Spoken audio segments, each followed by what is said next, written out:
Assalamualaikum warahmatullahi wabarakatuh.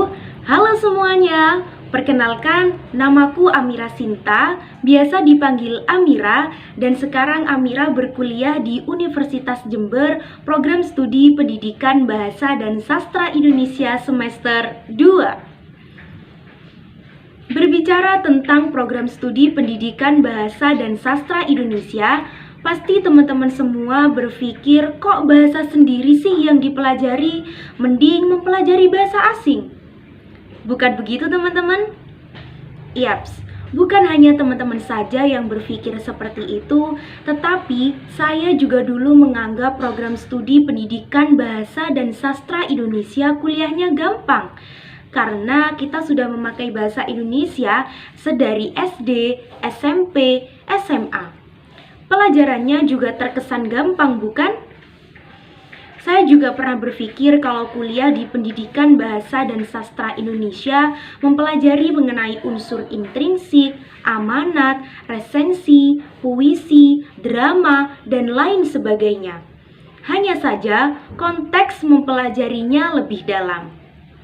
Tetapi itu semua salah teman-teman. Taunya waktu semester 1 pas banget baru pertama kali masuk kuliah, itu mendengar mata kuliahnya saja Amira merasa berasal dari zaman purba. Karena apa? Mata kuliah yang dipelajari sangat asing di telinga, seperti linguistik, fonologi, dan lain sebagainya. Intinya teman-teman, jangan pernah ngerendahin suatu jurusan atau pekerjaan kalau memang kita tidak tahu proses belajarnya seperti apa. Seperti pemikiran, apa sih belajar bahasa Indonesia saja harus sampai kuliah? Apa sih jadi guru TK atau SD saja harus S1 segala? Ah, paling jurusan pemasaran belajar dagang doang. Hindari pemikiran-pemikiran seperti itu ya teman-teman, karena kita tidak tahu susahnya prosesnya mereka seperti apa. Jadi di program studi Pendidikan Bahasa dan Sastra Indonesia atau PBSI, teman-teman akan menggeluti 3 bidang, yaitu bidang pendidikan, bidang bahasa, dan bidang sastra. Contoh mata kuliah di bidang pendidikan seperti belajar dan pembelajaran, media pembelajaran, strategi dan model pembelajaran, dan lain-lain. Dan mata kuliah di bidang bahasa contohnya seperti linguistik, fonologi, morfologi, semantik, sintaksis, sosiolinguistik, psikolinguistik, keterampilan menyimak, keterampilan berbahasa, keterampilan menulis, keterampilan membaca, dan lain-lain. Sedangkan mata kuliah di bidang sastra seperti sejarah sastra, teori sastra, apresiasi dan kajian puisi, apresiasi dan kajian drama, kritik sastra, dan lain sebagainya. Nah, ini poin pentingnya teman-teman. Jika kita kuliah di Pendidikan Bahasa dan Sastra Indonesia, ada beberapa hal yang akan kalian dapat, yaitu yang pertama, pandai dalam mengekspresikan sesuatu. Bagaimana tidak? Bahasa Indonesia adalah bahasa yang kita gunakan sehari-hari dalam berkomunikasi.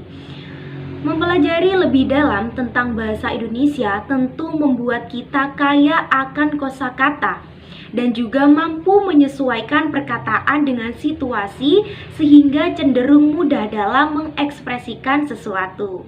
Menarik bukan? Nah, hal yang kedua yaitu mendorong kita untuk bisa menghasilkan uang meski sambil kuliah. Percaya nggak?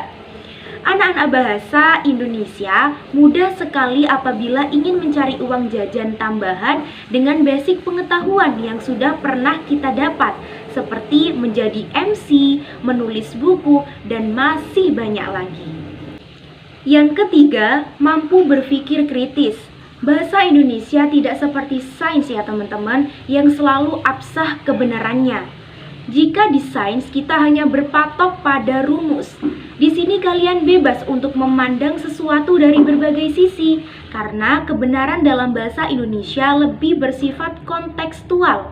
Nah, hal ini tentu memacu daya kreativitas dan meningkatkan kemampuan berpikir kritis kita. Yang keempat, yaitu untuk prospek kerjanya. Teman-teman tidak usah khawatir, apalagi yang ngambil di bidang pendidikan. Karena pendidikan bahasa dan sastra Indonesia itu satu mata pelajaran yang tidak mungkin dihapuskan dari kurikulum. Nantinya teman-teman bisa jadi guru, bisa jadi dosen, bisa jadi penulis, bisa jadi editor, bisa jadi ahli bahasa di bidang hukum, sastrawan, dan juga kita bisa menjadi dosen untuk mengajar di luar negeri loh.